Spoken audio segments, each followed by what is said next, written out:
Buen día a todos, que tengáis todos serenidad en el corazón, apertura de mente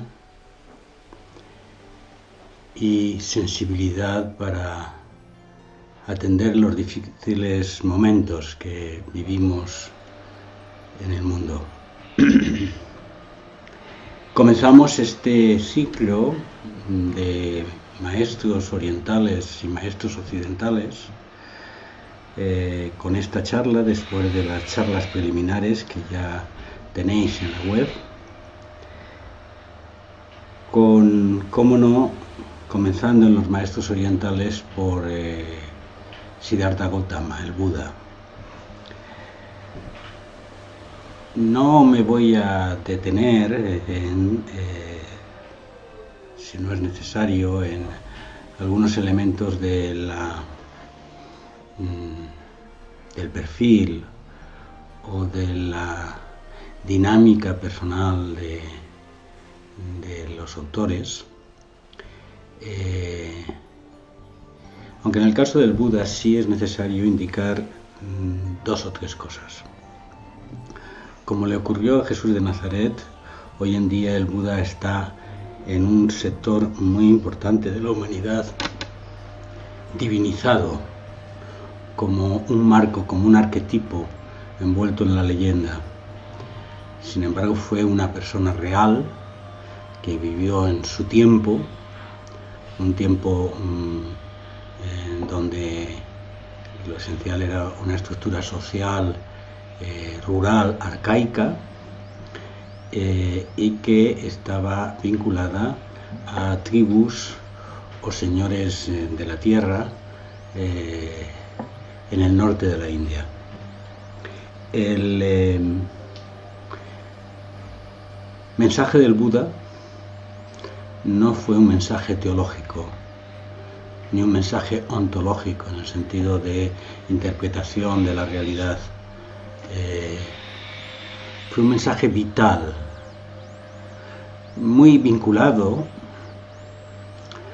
a la observación del sufrimiento humano, a la observación no solo del sufrimiento como elemento de dolor, sino del sufrimiento como insuficiencia, como evolución, como transformación dramática. Y cuando he estado reflexionando cómo podía transmitiros la esencia de la enseñanza del Buda, me aparecieron dos elementos que son fundamentales. Para mí, no siendo budista y siendo, por otra parte, seguidor de las enseñanzas originales, por lo tanto, no vinculado al budismo institucional, no vinculado a la ortodoxia que actualmente aparece en algunas de las ramas del budismo, pero sí aceptando el Buda como uno de los padres fundadores del desarrollo del espíritu humano. Estos dos elementos eran, por un lado, su experiencia sobre la impermanencia, sobre la contingencia y la interrelación de todo lo existente. Por otro lado, el esquema de comprensión que se sintetiza en su primer discurso. El discurso sobre las cuatro nobles verdades, tal como es conocido, o como originalmente también se le conocía, el discurso sobre girando la rueda del Dharma. En otro momento hablaremos sobre la doctrina de la impermanencia, en esa frase que el Buda utiliza de Satika Samuppada, que podrá tener su desarrollo propio en otra charla. Pero hoy quiero detenerme como centro del mensaje del Buda el primer discurso. Este primer discurso fue expuesto por el Buda poquito después de su experiencia de despertar, según la leyenda, bajo el árbol Bodhi, a los amigos que le habían acompañado en su periodo como anacoreta, como asceta en los bosques de Varanasi. Y el discurso comienza,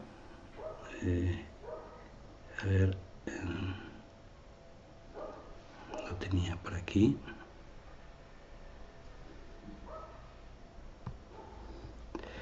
Dice, estaba el señor Buda morando en Varanasi, en el Deer Park, en Visipatana.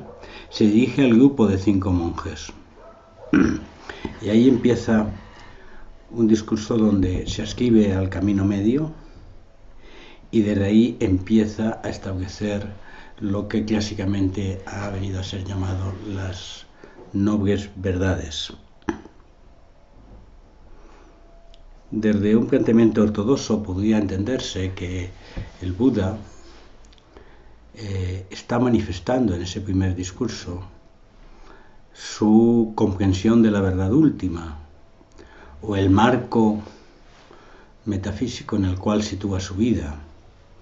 El tema de las nobles verdades aparecen un poquito así, y de hecho, siguiendo la interpretación de algunos de los maestros que yo he seguido, en concreto Stephen Batchelor o algún otro maestro del llamado budismo pragmático, tal parece inicialmente que el Buda manifiesta un problema en un sentido terapéutico. El problema es el sufrimiento del ser humano y propone una solución o propone un camino para solucionar el tema del sufrimiento. Es un tema de un planteamiento finalista. Esta forma de pensar, la forma de pensar de que la vida es un problema, de que la existencia es problemática y el destino de los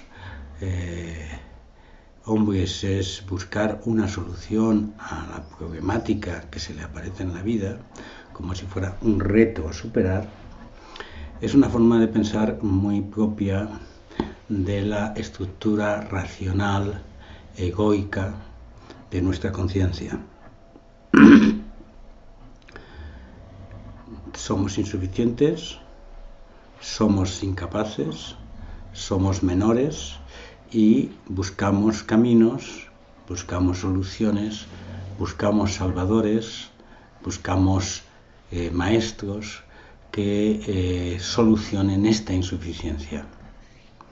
Sin embargo, esta es una forma de pensar equívoca y según los autores, previsiblemente el Buda no pensaba de esta manera. De hecho, en su primer discurso, más que la definición de verdades, es la propuesta de procesos de acción. De hecho, se suele hablar en este discurso de 12 acciones. 3 acciones por cada una de las 4 verdades que ennoblecen.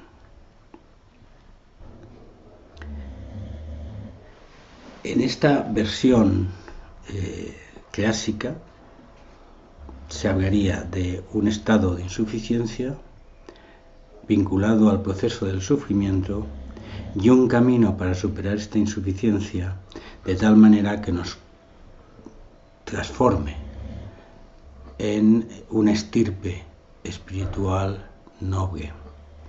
De ahí la palabra Aryangotra, que es estirpe noble, y que ha sido también atribuida al Buda como una propuesta que conlleva esta transformación hacia esa nueva estadio de conciencia que ennoblece al ser humano.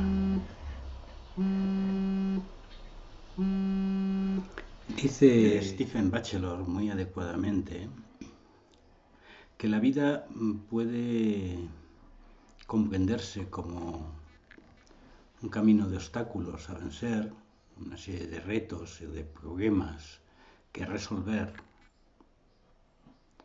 o como un misterio en el cual transitamos y donde en cada paso que damos el misterio se abre más y más en un continuo cambio, en una continua realidad que se expresa de las mil formas. Bien, si nos ascribimos a este esquema y vaciamos de finalidad o de estructura de problema-solución la propuesta del Buda, nos encontramos con algo totalmente diferente y que además es de gran clarificación sobre lo que es nuestra práctica actual. Y por ahí voy a avanzar.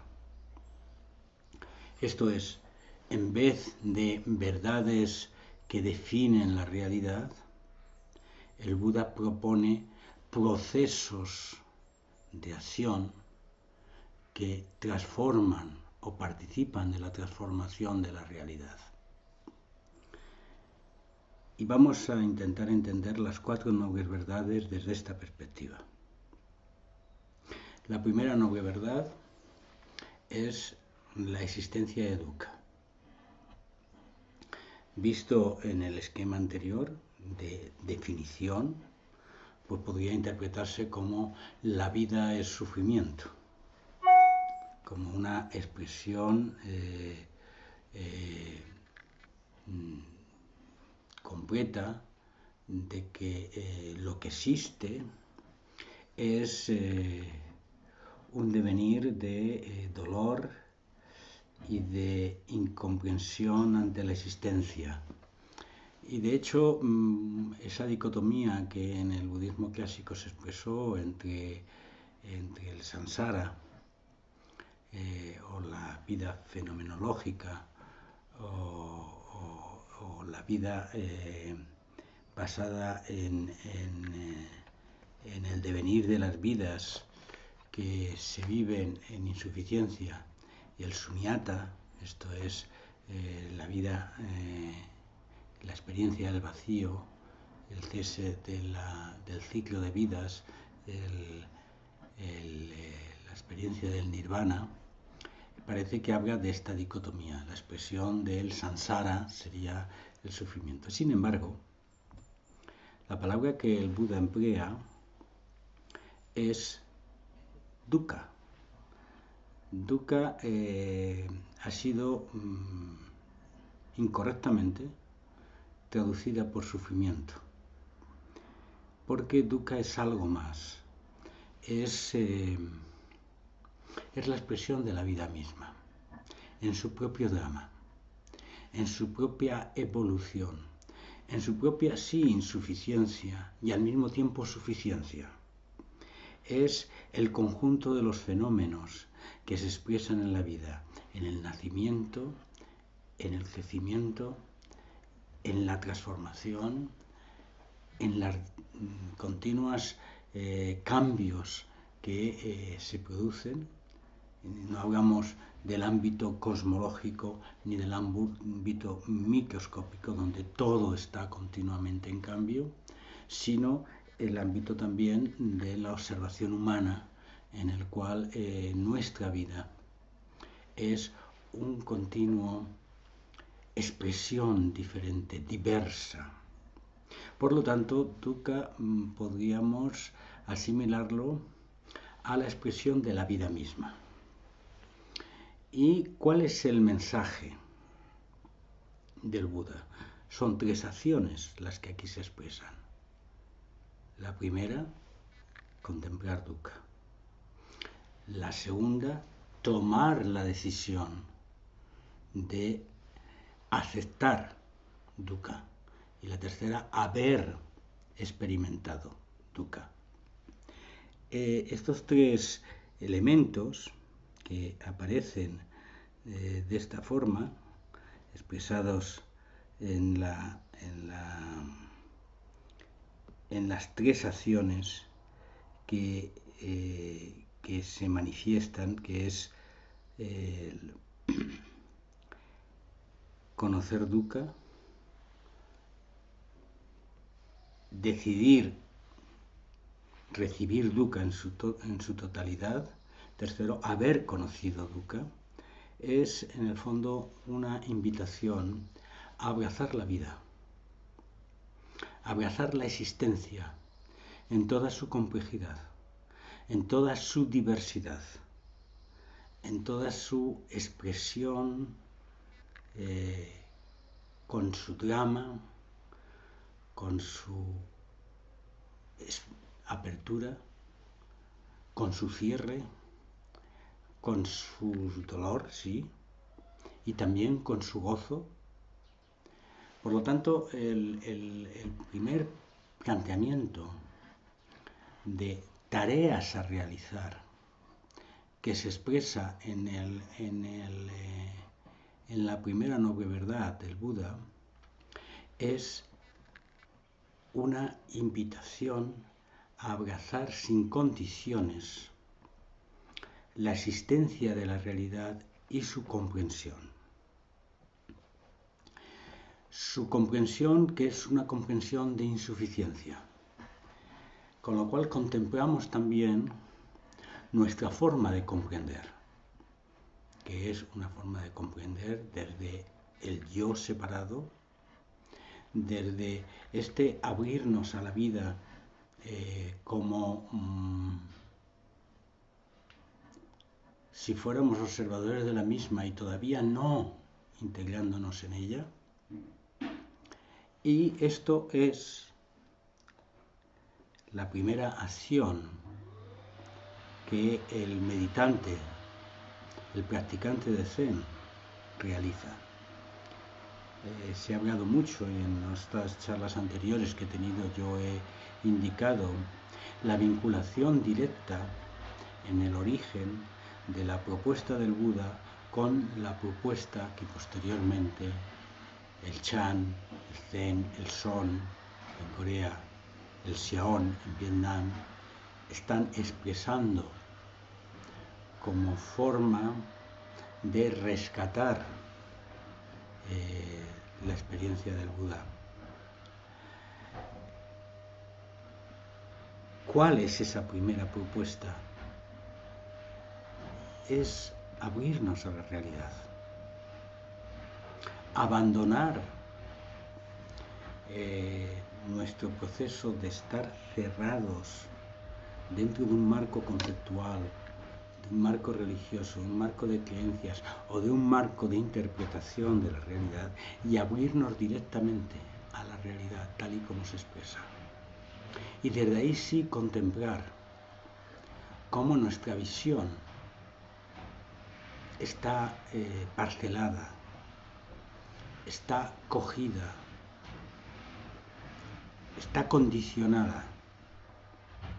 Y ese condicionamiento, esa visión parcelada que se expresa desde una conciencia individualizada, cerrada en sí misma, esa es la expresión que el Buda nos presenta. Se trata de, quizás por primera vez en nuestra vida, mirarnos a nosotros mismos y mirar la realidad de frente,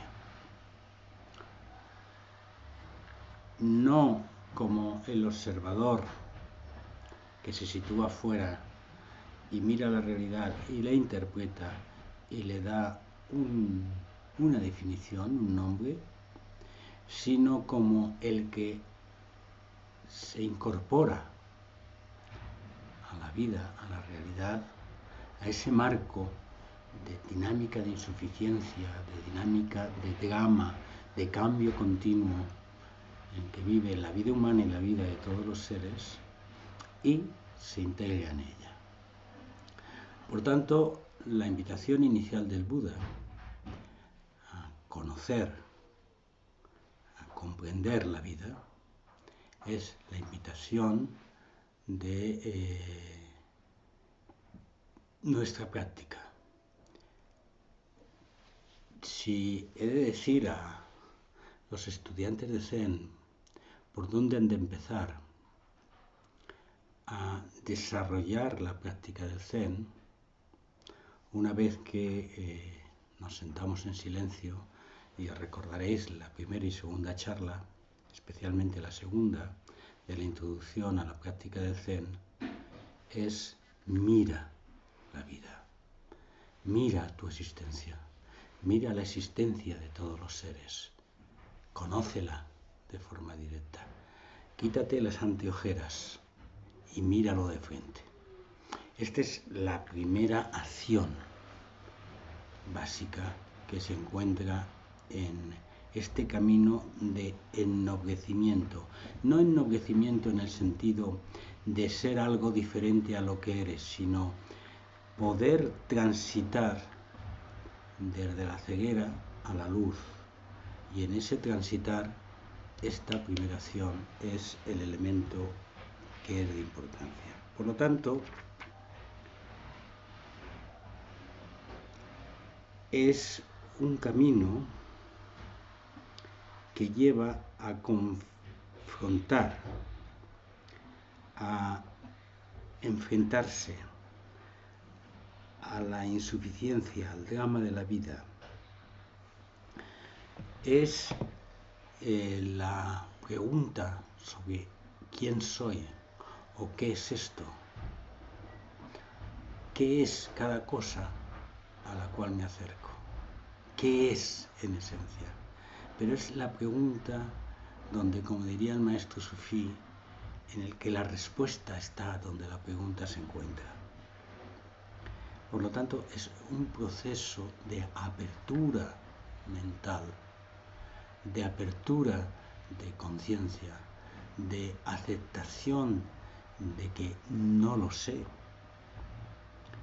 como punto de partida.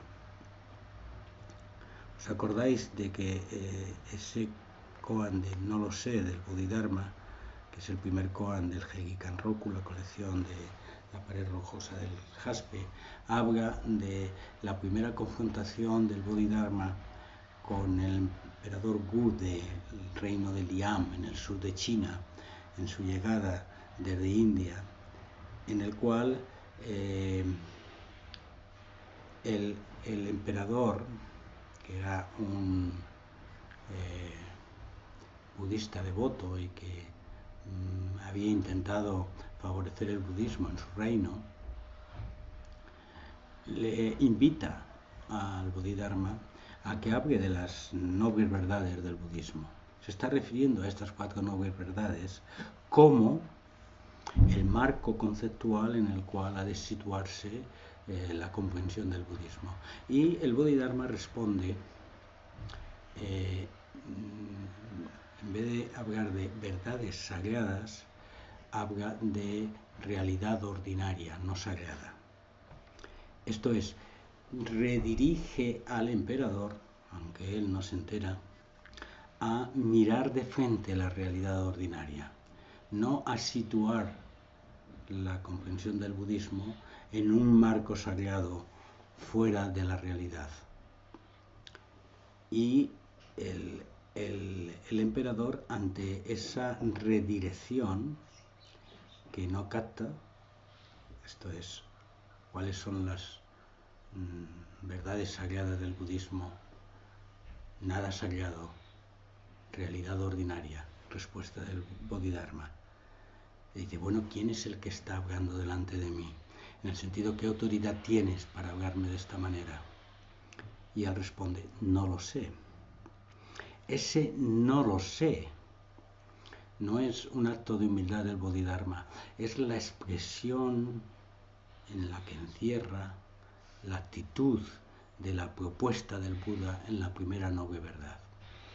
Abrirse a la realidad no con respuestas hechas, no con búsqueda de soluciones mágicas, sino simplemente para mirarla de frente. Mirarnos de frente a nosotros mismos, a lo que ocurre en nuestra vida, en cada momento, y mirar de frente lo que ocurre en todos los seres, lo que ocurre en la realidad que nos rodea, en cada instante. Entonces, esta es la primera gran tarea que el Buda plantea como inicio del camino de transformación hacia nuestro reconocimiento como estirpe noble. Y en estas tareas, la segunda es abandonar, la segunda noble verdad señala el origen en los términos antiguos, el origen del sufrimiento es el ansia, el apego, es nuestro deseo continuo de seguridad, de situarnos en la solución de nuestras expectativas, en la resolución de nuestros miedos, de nuestras dificultades. Bien, esta sería la definición, dijéramos clásica, sería el origen del sufrimiento es el ansia, es el apego. Pero en la comprensión que hacemos ahora es cuál es la siguiente tarea que nos toca hacer una vez que miramos de frente la realidad, que miramos de frente la existencia. Bueno, pues el Buda habla que la siguiente tarea es abandonar nuestro ansia de respuestas, abandonar nuestro ansia de clasificar la realidad, abandonar nuestra mente separada y en ese sentido abandonar nuestras seguridades, abandonar nuestras identidades, abandonar nuestras posesiones. En este marco, el Buda señala la importancia que tiene la actitud avariciosa que está en el origen de esta visión insuficiente de la realidad. Nuestra avaricia por poseer, nuestra avaricia por ser alguien, por tener algo, por saber algo. Y esto es muy desarrollado por Nagarjuna, el gran poeta del budismo del siglo II, en el cual expresa claramente que desde que nace nuestra identidad, desde nace este deseo de ser alguien, surge toda la problemática que nos lleva a contemplar la vida como insuficiente, como incapaz, como reto, como un lugar de sufrimiento. Por lo tanto, la segunda tarea que tiene el practicante y que realizamos en la meditación Zen es no aceptar respuestas rápidas, quedarnos en la pregunta, abrirnos a la incertidumbre, abandonar el ámbito de la seguridad, abandonar el marco de las creencias, el marco de las ideologías, el marco de las predefiniciones. En el mundo en el que vivimos, donde el drama humano se origina sobre la base de la continua flujo de yo soy quien soy, diferente a ti, te excluyo o me incluyo, me separo y te considero ajeno, tienes algo que yo lo quiero también y te lo cojo, te hago no merecedor, etcétera, etcétera. Todo esto produce el gran conflicto humano basado en ese proceso de interpretación de que yo tengo la realidad, yo tengo la verdad. Bien, pues el segundo gran tarea que plantea el Buda es salir de ese marco.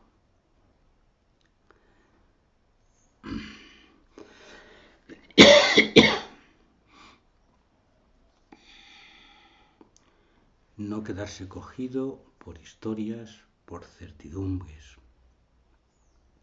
Curiosamente, Nagarjuna, que antes citada, define el vacío como el abandono o la superación de las opiniones, por lo tanto de las certidumbres, de las seguridades, del marco donde yo sé, yo creo, yo tengo, yo soy.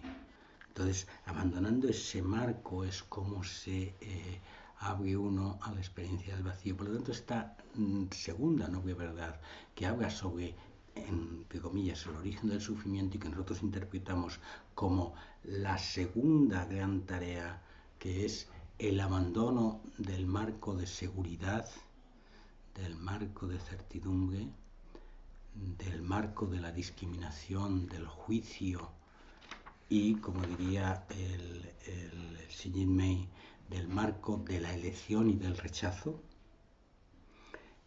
Esta segunda gran tarea empieza por la comprensión de que es la clave que me lleva a esa visión insuficiente de la realidad. Y que cuando yo me pregunto, mirando las cosas, mirando los acontecimientos, ¿por qué no soy capaz de ser uno con todo lo que ocurre? Inmediatamente me surge en mí la comprensión de que estoy en un marco. Y inmediatamente, una vez que comprendo esto, me surge el deseo, la decisión de abandonar ese marco, el marco de mis apegos, el marco de mis seguridades, la estructura que creo que me da seguridad, pero lo que me genera es de nueva angustia, perdón.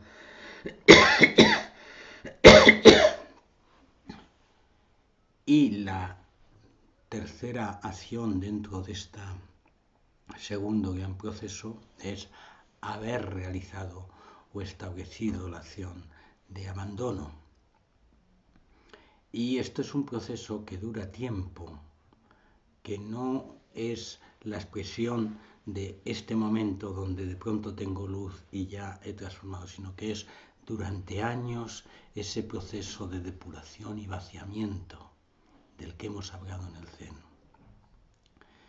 Este abandono de ir dejando, de ir soltando el marco de discriminación, el marco, por lo tanto, de la estructura del yo, tal y como se expresa, para venir a ser cada vez más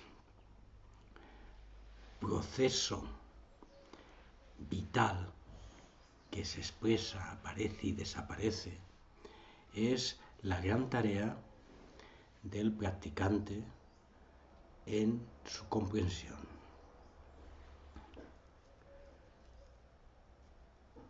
Posiblemente esta forma de comprender las llamadas nobles verdades que aquí hemos traducido por las grandes tareas que ennoblecen, os pueda resultar novedoso y quizás heterodoxo en relación con lo que clásicamente se entiende en el budismo, pero existe hoy una profunda discusión sobre esto y volver a los textos originales expresan claramente no categorías de comprensión, sino acciones de realización. Y por eso esto nos da mucha luz y se vuelve profundamente moderno en relación con nuestra práctica. ¿Cuál sería, en este sentido, la tercera gran tarea a realizar? En el planteamiento clásico sería realizar, comprender que es posible una forma de vivir sin apegos, sin ansia. O sea, la posibilidad de una forma de comportarse en la vida, la pertinencia de que esta forma de vida humana es posible y puede ser mantenida.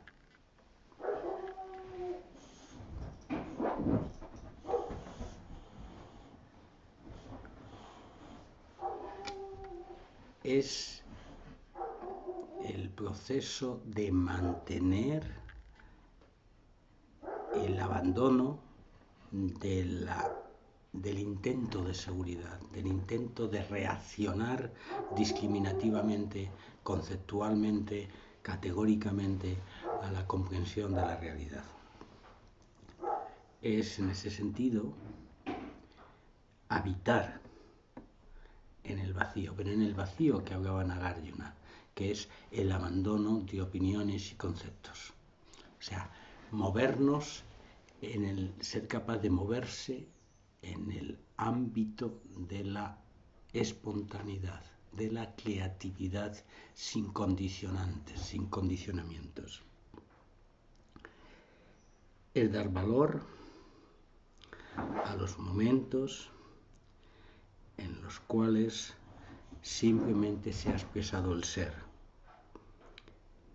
En los momentos en los cuales, en lugar de reacciones conceptuales, de dinámicas de racionalización de la realidad, es esa conexión directa con la realidad y dar a esos momentos el valor esencial de la vida.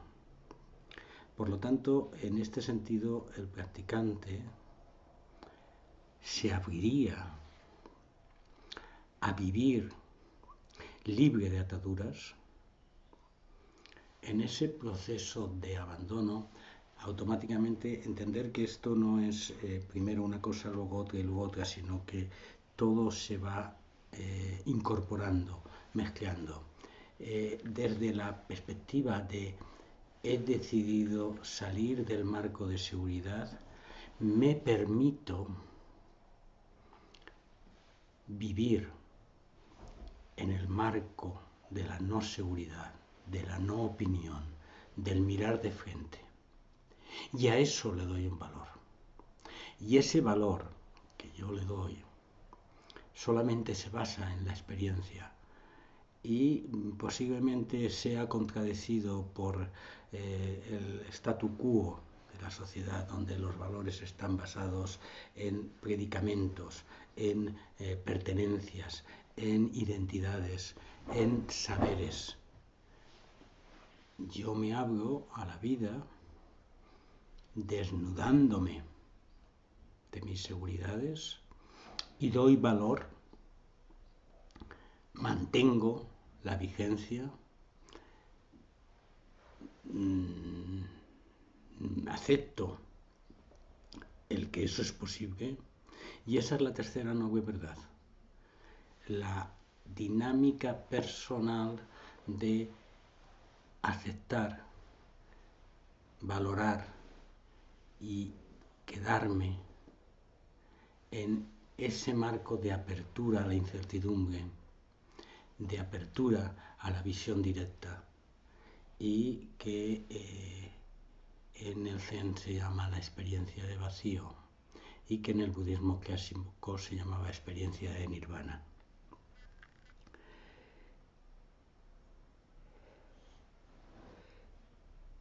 es aceptar que la vida humana, una vez que ha roto sus barreras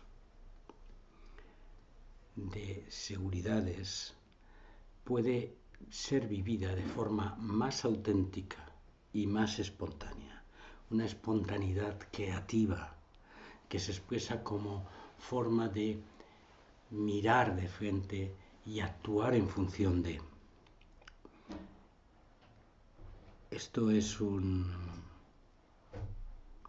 Esta forma de vivir es una forma de vivir coánica. Esto es, más que responder a la problemática vital con un concepto, con una solución estructurada, respondo con un gesto vital, con una actuación creativa, que en sí mismo encierra una profunda sabiduría. Acepto que en el fondo del mí mismo existe una sabiduría esencial que me permitirá una respuesta fundamental a la comprensión de la vida.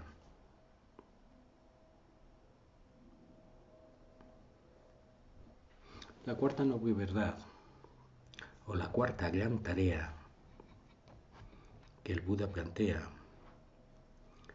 tiene una vinculación muy clara con lo que en nuestra escuela llamamos la práctica del Zen en la cotidianidad, porque habla del octuple camino. Y el octuple camino es simplemente la secuenciación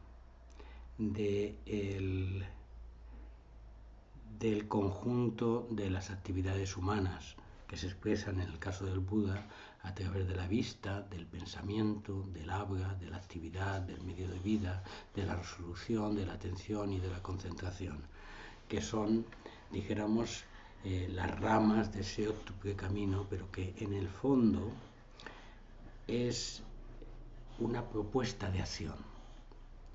Esto es, vivir desde esta apertura de la no seguridad, de la no identidad en cada uno de los momentos vitales. Cuando miramos es solo el ver, cuando oigamos es solo el oír, cuando actuemos, cuando nuestro pensamiento se desarrolle, ser solo ese pensamiento que se expresa. Es una forma de vivir en libertad, no sujeta a el que dirán, o el que digo, o el que soy, o el que creo, o el que me marco como marco de relación. Por lo tanto, la propuesta del Buda es una propuesta profundamente liberadora de las dinámicas de interpretación que tiene la realidad. Es actuar en medio de la vida, aprendiendo a vivir en un espacio abierto donde se exprese el comportamiento humano en autenticidad y en espontaneidad. Esta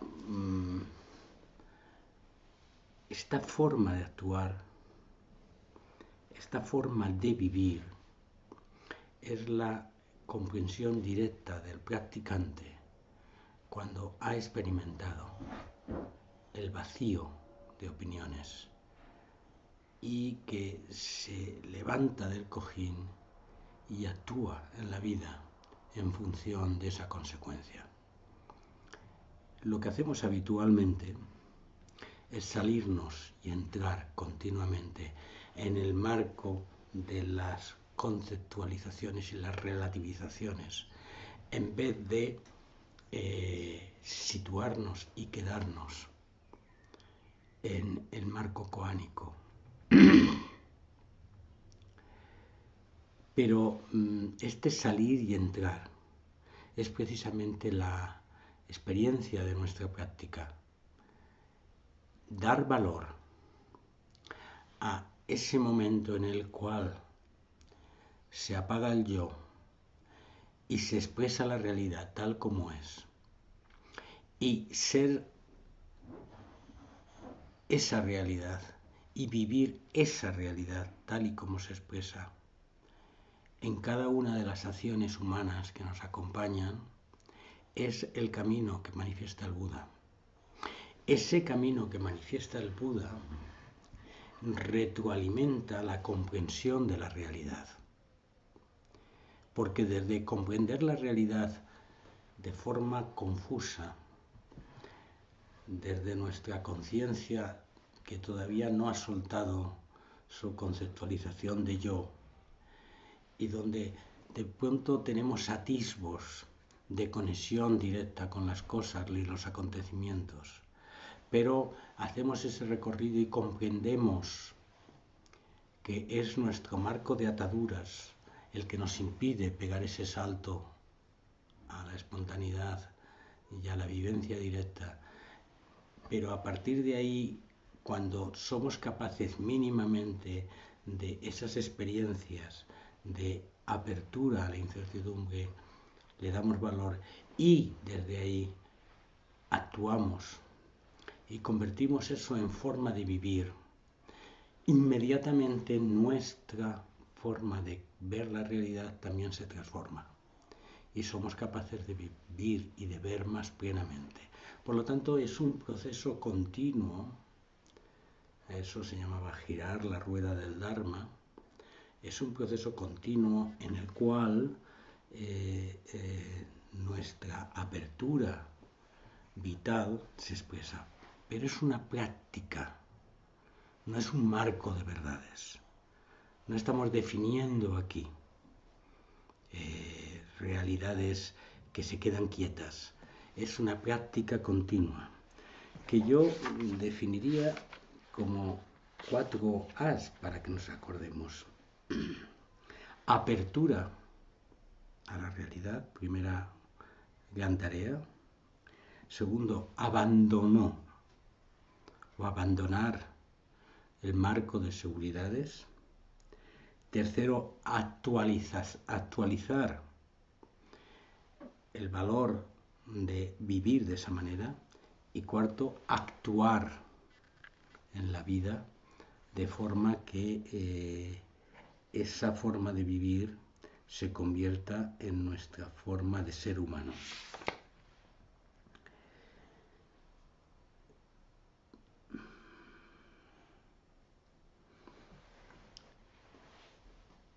El Buda, cuando manifestó esto y manifestó su despertar, decía que ya llamaba la atención, lo mismo que haría bastantes siglos después el maestro Eckhart, a que es muy posible que no se le entendiera y que esa forma de expresarse creara graves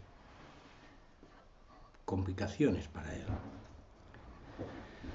Pero porque los creadores de religión, los manifestadores de realidades eternas que se quedan estables y que son marco de referencia y seguridad de pertenencia de los fieles, les genera un gran disturbio esta forma de expresar estas tareas. Y por eso ha sido encubierto durante siglos.